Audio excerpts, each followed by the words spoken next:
This video is for AP Calculus, and we're going to talk in this video and also the next video to finish up our unit on differential equations about applications of differential equations. So now how to solve them. Now that we have our two methods of just undoing the derivative or separating the variables and then integrating both sides, we're going to talk about where can you apply a differential equation and its solution in the real world. Today we'll talk about general growth and decay models.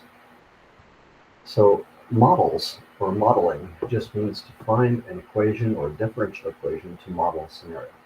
In algebra, if we're using an equation to model something, all we can do is say something about the y value at particular x values. But with a differential equation, we can specify not only that, but we can also specify how fast the y has to change at different places.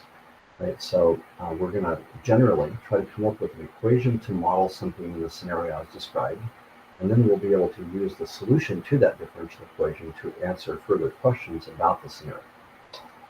Right, so one common type of model is a situation where there's a quantity that's changing with respect to time. So the independent variable will be time, and then we have a quantity, but a situation where the rate of change of that quantity is proportional to the amount of the quantity. Right? Meaning, for example, in unrestricted population growth, let's say that the dependent variable here, p, represents the population of, let's say, rabbits, okay, and t is time. So how fast is the population of rabbits growing? Well, that can just be proportional to the number of rabbits. If we have a single breeding pair of rabbits and p is low, then that means the number of rabbits we get over the next breeding cycle is going to go up very slowly. Right? But if we have thousands and thousands of pairs of breeding rabbits, then the rate of change will grow very quickly. So this is a really common scenario where the rate of change of something depends upon how much you have. It's also true for continuously compounded interest. If you have a small amount of money in the bank account, then the amount that they add in for interest is small. Right? That the rate that your bank account balance is growing is small. But if you have $1 million in the same account, then the rate of change is much larger because the amount that it increases is proportional to how much you have in there. Also true for radioactive decay. Radioactivity is, let's say you just have a substance that's sitting here on a table, right? It's radioactive, and it just spews alpha particles every once in a while. Well, over time, whatever the quantity was here, over time, you're just going to eventually have a smaller amount. Right? The amount decreases over time, but when you have a lot of radioactive material, so you get a lot of particles leaving, and then later in time, since we have less of the material left on the table, there's only maybe half as many opportunities for the alpha particles to be emitted. So the rate of change of the quantity depends upon how much is left. The only difference is that this derivative would be a negative because we're talking about decay. Interest would grow positively and population would grow positively. So these derivatives might be negative or positive, but they're still proportional to the amount that you have currently. Right, so this can be just in general. All these scenarios can be modeled with whatever the y variable is. It's the rate of change dy dt is simply equal to some constant times the quantity y. And that constant k is we just call it a constant of proportionality. It's some constant that we'll have to adjust to make the model match the scenario. So let's take the compound interest one, and we'll use a for the amount in the account, capital A, and t. And we'll start with the differential equation dA dt is equal to a constant k times a. This particular form can be solved using separation of variables because we could move the dt to this side and the a to this side by dividing, and we would have 1 over a dA equals k times dt. And I'm just keeping the k on this side so it's not turning into a fraction. If we take the antiderivative of both sides, on the left we would have the natural log of the absolute value of a. And on the right-hand side, it would be that constant times the variable t plus an integration constant, which I'll call C1. And then if we want to take that now and solve for a, we can undo this natural log with an e. So the a is equal to e raised to the kt plus C1 But because this is a base raised to two different exponents that are added, I can rewrite this as e to the kt times e to the c1, and then I can just relabel this c. And the reason why I dropped the absolute value bars is they couldn't be absorbed by this constant. So this is the solution for this differential equation. And that means that's the general solution for all of those cases that we just did on the previous slide. Right? Usually we have an initial condition, like when time is zero, the amount of money in the account is A0. And if you plug 0 in for t here, you get 1. So that means that 1 times the constant is A, and that means this constant, in this case, happens to be the initial amount. So if I fill that in, the amount of money in your account is equal to the initial amount times e to the kt. Now, this might be familiar to you because when we talk about introducing logarithms and exponential functions back in Honors Algebra 2, right, we learned this equation. The amount for compounders just compounded continuously is principal times e to the rt, the PERT equation, right? So if you wondered where that came from, it is just the solution to this differential equation, that the amount of interest that's being added to your account, the rate at which interest is added, is just proportional to how much money you have in there. Right? So in this particular case, these two constants, this constant, or this constant c, and this constant k, in the model, sometimes they have specific meanings, and sometimes they don't. In this case, they do, because this constant, the multiplier here, is the initial amount in the account, which we sometimes relabel the principal, and this k happens to be the annual interest rate if this t is in years. All right, so that form, since we solved this form here, that means that we would have the same form for this. We now know that a solution to this differential equation is A equals a constant e to the kt. In fact, in this case, it's the initial amount, the principal, e to the rt, which is the interest rate. But this is the exact same form, which means that population growth for, say, rabbits is going to be some initial population of rabbits times e to the kt, where this is some proportionality. And also for radioactive decay, right? The amount of quantity left is going to be the initial quantity times e to the kt. And so now that I've done that, I don't really have to keep resolving that over and over and over again. We can just memorize that when we have a differential equation of that form, this is the form for the solution every time. So most of these problems are not going to actually be solving the differential equation. We're just going to be filling in the constants to make the differential equation useful to solve some particular thing here. Now, that is for this specific case where we have the rate of change of a population is proportional to the current population, which means that it's this form that we just solved, right? But you could have other problems where they state some other relationship, like maybe they say the rate of change of y is inversely proportional to the cube of time. So inversely proportional means when one thing goes up, the other goes down.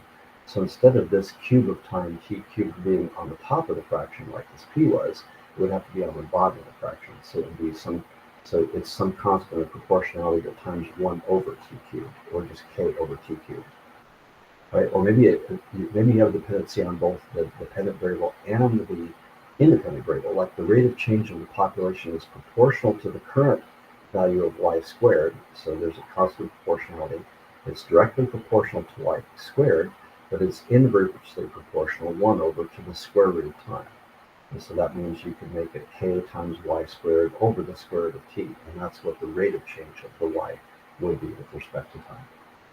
All right, so we might have to be able to figure out a differential equation, right? And if it's one of our kind of standard forms, like generic growth or interest or radioactivity, we can jump straight to the solution. P is the initial population e to the kt, right? But for these other ones, we would have to go ahead and separate the variables and solve to find the solution form. Okay, so let's look at a couple of examples and see how these look when we're looking at specific problems. And I'll show you the technique that I've always taught ever since I taught Honors Algebra 2 to kind of get the numbers in the right places. So here's a problem. The population of bacteria increases at a rate which is proportional to the amount of bacteria. A culture initially has 200 bacteria. At t equals 1 hour, the population of bacteria has increased to 300 bacteria. If the rate of growth is proportional to the number of bacteria present, what they said in the first sentence. Determine the time needed for the bacteria population to quadruple. All right.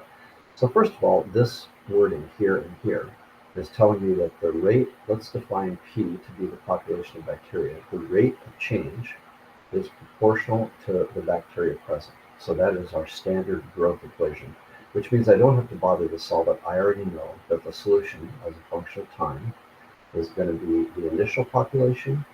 Actually, I'm just going to say generically, it's C e to the kt. All of these are of the form of constant times e to another constant times t. So the goal is to figure out what these two constants are. So the next thing is I'll go back through the problem, and my dependent variable is p for population, and my independent variable is t.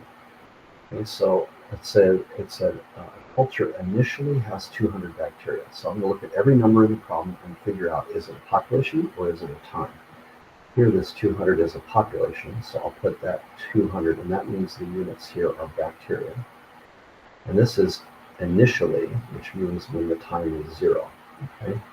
But then it says when time is 1 hour, so that is a time, and that makes hours our unit. The population is 300 at that point. If the rate is proportional to the number of bacteria present, determine the time needed for the population to quadruple. So the problem is asking me, I'll put a different color here, to figure out what time is it where the population has quadrupled. So I'm going to use the 0 here. Quadrupling this would mean 800. So the goal is to figure out what time this population of bacteria will be 800. All right, so then the mechanism we're going to do is we're going to take the solution to the differential equation. So we've got this, P equals C e to the kt, and we're going to try to solve for those two constants. So usually the way you solve for any constant is to plug in an xy pair, in this case a time population pair. And so we're going to start with the 0 case, because plugging in something with 0 often makes one of the constants go away. So the population, I'll change colors when I'm plugging in. The population is 200 when the time is 0, right? But that means e to the 0 is just 1, and that's telling me that the constant is 200. C is 200. So now I can write my model over again and fill in that one constant. P is 200 e to the kt. That means I have one more constant left, so I'm going to use the next data point, that when time is 1, population is 300.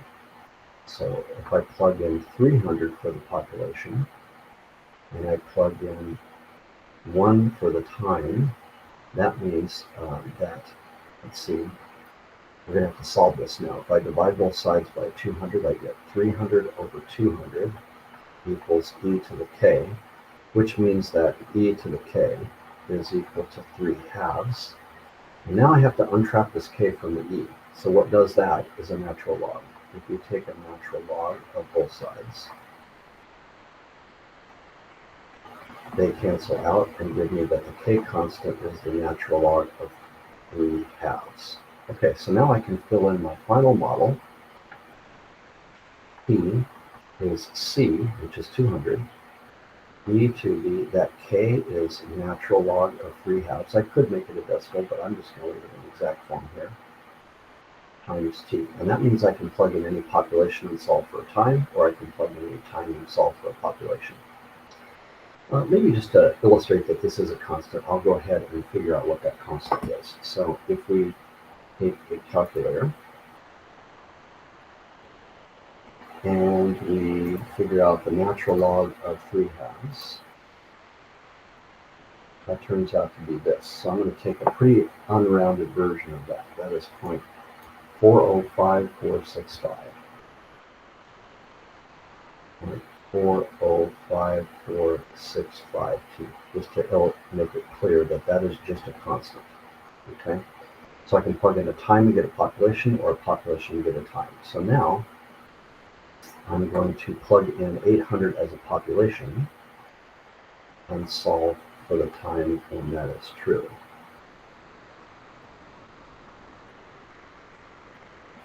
Right, so dividing both sides by 200, we get 800 over 200 equals e to the 0.405465t. which means that e to the 0.40546 equals 4. And that means if I take the natural log of both sides, 0.40546 equals the natural log of 4, which means t is the natural log of 4 divided by that 0.40546 constant. So now with that on the calculator, I can just say take the natural log of 4 and divide by that constant there, and that would give me 3.419. Now this number I'm going to round to 3 decimal points because the final answer has to be accurate to 3 numbers after the decimal. So I'm going to answer their question. The time needed for bacteria population to quadruple is 3.419, and the units are hours. Okay, so that's it. Solving these modeling problems, if we're using one of these standard models, we don't really have to resolve because we can just memorize the form of the solution. Once we know this is the differential equation, we can just jump straight to the solution and start working on replacing the constants. Okay, let's look at another example of that.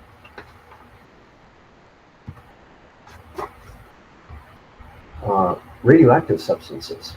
So they spontaneously eject particles, which result in the amount of material left decreasing over time. Initially, there is much material from which particles can eject, so the rate of ejection is high, but as more material is ejected, then there's less material left, and so there's less particles that are ejected. So this is another situation that can be modeled with the differential equation. The rate of change is proportional to the quantity, which we know has this solution. Right? Because the quantity is changing over time, this k will be negative, so it is exponential decay instead of exponential growth. Right? And there's a term we have to know in problems like this, which is half-life. So we know that this multiplier here is the initial quantity. Typically, this is called Q0 for the initial quantity, whenever, like say, 4 grams of material 1 time is 0. Right? If this is decaying, there is a certain amount of time where this quantity will be cut in half. And that time interval is called the half-life. So whatever the half-life is, in this case it's 2 units, whatever that is, the quantity will be cut in half. If then you go another half-life, that quantity will be cut in half again, from 2 down to 1. And if you go another half-life, it will go from 1 to 1/2, and then from a half to a fourth. And it theoretically never gets to 0. Although in real life, right, once you've got one last particle and it leaves, you do get to 0, right? But the model, which is not a perfect representation of the world, actually never gets to 0. Right, so that's the definition of half-life, the amount of time it takes for half the quantity to be removed. Right, so there's an interesting application of this that was discovered in the 1950s. There was a chemist named Willard Libby who realized that you could use the ratio of the amount of radioactive isotope of carbon called carbon-14 to normal carbon in a living substance to establish the time when it died. So the action of cosmic radiation on nitrogen atoms in the atmosphere, it turns some of the regular carbon in the atmosphere to radioactive carbon-14, and the ratio of carbon-14 to regular carbon is a constant for the planet Earth. And that carbon is absorbed by all living things. We breathe it in, it gets into plants which we eat. So that same ratio of radioactive carbon-14 to regular carbon is present in all of our living tissues, and it stays that way as long as we're alive. But when an organism dies, whether it's a plant or an animal, the absorption of carbon-14 by breathing or eating, that stops. Right? Plants also, they don't take anything else in. So the regular carbon remains in the tissues, but the radioactive atoms of carbon decay, and so that ratio of radioactive carbon to regular carbon changes over time because the amount of radioactive carbon goes away. And it is known from careful measurements of the curves of decay of carbon-14 that the half-life of carbon is 5,600 years. So it takes 5,600 years for half of the radioactive carbon atoms in a substance to decay. right? So what that means is that you can take any element which used to be alive, and you can look at the ratio of how much radioactive carbon-14 there is to regular carbon. And if the farther away that ratio is from the ratio that should be present in living tissue, we can use that to date the object. And that means that anything that was alive, which of course means tissues of animals and plants, but also things like papyrus, right? When people in ancient world wrote documents, they wrote on papyrus, but papyrus was made up of plant material. So that means that you can date pieces of paper as well. Okay, so here's an example. Um, a fossilized bone was found to contain 1/1000th of the carbon-14 level that you would expect if it was alive. We did this by comparing the number of radioactive carbon-14 to regular carbon in the fossil. Estimate the age of the fossil. So we'll select an appropriate differential equation. In this case, it's the traditional radioactive decay one. We don't have to bother to solve it. We know that this is the solution, and that means that we just need to establish those two constants, right? Okay, so the initial amount, we don't know what it is, but it's some initial amount, which is Q0. But we also know for carbon-14 that the half-life is 5,600. So that means that if I were to make a little table like this, and we have times and quantities, at time 0, then the amount would be, we can just label that an unknown amount Q0. And when we're at 5,600 years, the half-life time, then whatever the quantity was of radioactive material, it would be half that much. Right? So if you plug a half Q0 in for the quantity, and you plug 5,600 in for the time, you can divide out the initial quantity. That doesn't matter. E to the 5,600K has to be a half, and therefore, if you take the natural log of the half, that's 5,600K. So K would be the natural log of half over 5,600, which is this very small constant, negative 1.2377628 times 10 to the negative fourth. T, you have to use the full range here because this is very sensitive to the constant. But that means we have a model. So now we can say, answer the question, what is the age of the fossil? So we're going to know what is the time when we would be down to 1/1000th of the amount. So if I now put in 1/1000th of the amount, I can figure out the time for that. So I'm plugging this in now, 1/1000th of Q0 in for the time. We've got this model with the constant filled in. We divide out the Q0 and then use that same technique with the logarithm to solve. And T turns out to be the natural log of 1 over 10,000 over the K constant, which is 55,800 years. So we can tell it's roughly 56,000 years old, this bone. Right, so this is used by scientists all the time to try to gauge the approximate age of substances. As long as they were living, so they were interacting with the atmosphere or plants, then this will work. Okay, here's another example of a modeling scenario, a little bit different form now. So we have a different form if we're talking about how materials cool down or warm up. And this particular model is called Newton's law of cooling or warming because this is one of the many, many things that Isaac Newton discovered. So let's say that you have a very large, or you have an object, let's say, and it starts out at some temperature. Maybe we'll call that T, the temperature of the object. But then we have like a huge bath of water that we can immerse this in. It's so large that even if this material is really like red hot, at the beginning it's super hot, and the water in this is really cold, when we put this when we put this object down into this temperature, the water temperature has some temperature as well. And we're going to say that that is the medium's temperature. So T sub m, it's a constant, and it represents the water that's in this tank.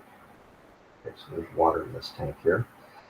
And we'll assume this tank is so huge that even if you put hot metal in there, let's say, this can just absorb all that energy, and it doesn't really, the increase in the temperature of the water is so slight that you can't even measure it. Like it's like putting something in the ocean or something. So if that was a constant, then we could say, all right, what will happen? Well, this temperature is not going to change because this is what we call, actually in physics, we call this a heat sink because it's able to absorb theoretically infinite amount of energy without changing its temperature. But what will happen to the temperature of the object is it will get closer and closer to the temperature. It will cool off if it starts out hotter than the water until finally it's the same temperature. And what that means is that how fast this is changing, right? We want it to be a large negative number if the temperature is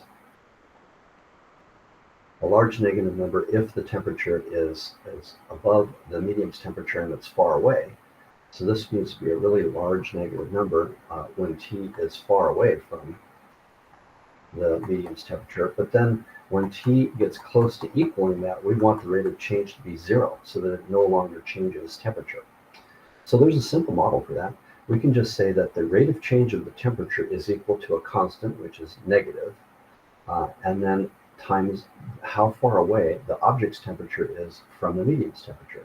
So when this starts out with T that's far above Tm, that means there's going to be a rapid change in the object's temperature.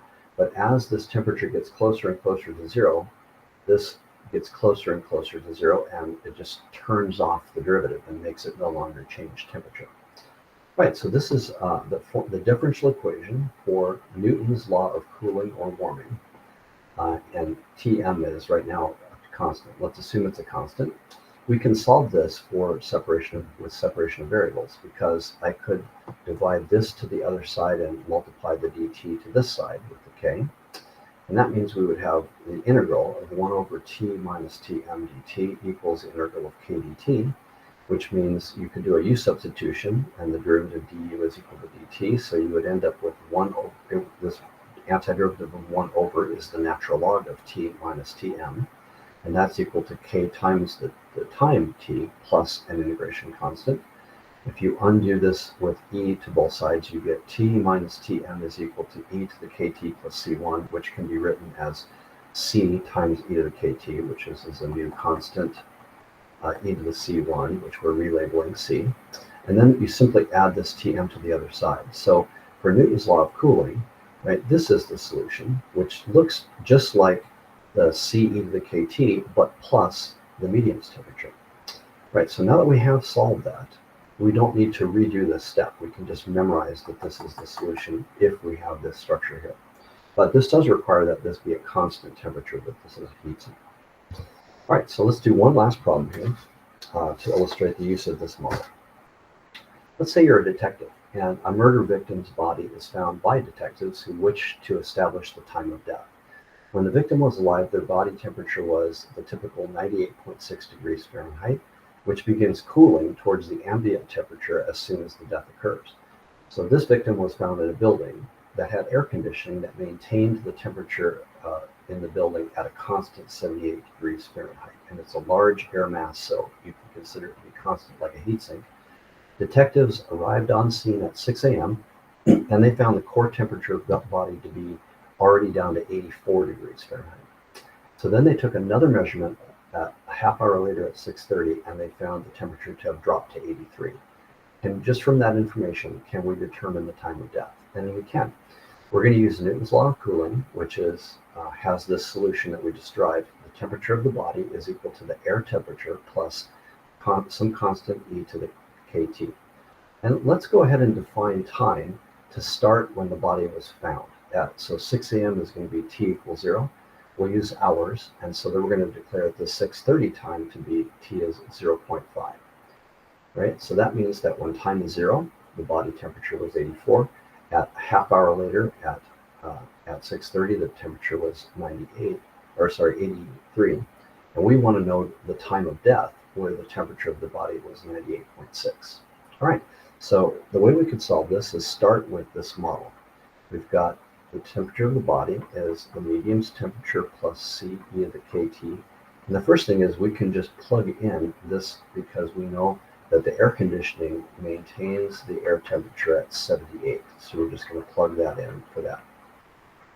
Okay, then effectively we have different times and temperatures of the body. We know that when time was 0, this was 84. This is degrees Fahrenheit, and this is in hours. When time is 0.5 hours later, this is 83. So if I use this data point, I can plug in let's see, I can plug in 84 for the temperature if I plug in 0 for the time. And usually you want to start with the 0 time because that one makes one of the constants go away. So this is just 84 equals 78 plus c e to the 0, which is 1. So that's 84 equals 78 plus c, which means that the constant here turns out to be 6. And so now I can rewrite my function over again. I now know that that t is 78 plus 6 e to the kt. And I've got one last constant to figure out. Luckily, I have another data point. That's why detectives will always take at least 2 time measurements of the body temperature so they can figure out this t. Actually, the coroner's office would usually do this, not the detective, but we're going to plug in, let's see, change colors here.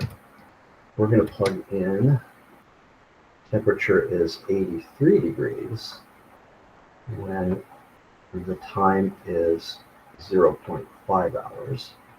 And that means 83 minus 78 turns out to be 5 equals 6 e to the 0.5 k. So e to the 0.5 k is 5 divided by 6. So 0.5 k is the natural log of 5/6. And I'll just use that. K is the natural log of 5/6 divided by 0.5. So this is the constant. Now that we have a complete model for this particular victim, their temperature is 78 plus 6 e to this constant, which is natural log of 5/6 over 0.5 t. We can plug in a time and find a temperature, or we can plug in a temperature and find a time. So the goal now is to figure out the time. Now we've got a model, so I'm going to switch colors. We're going to use the model to say what was the temperature when the victim was last alive, when their temperature was the classic 98.6 degrees.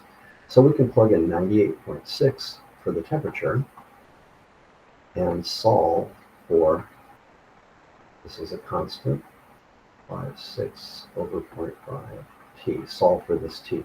So you can subtract this over, and we get 20.6 equals 6 e to the, and that constant, I'm just going to put a k there for a second so I don't have to keep rewriting that.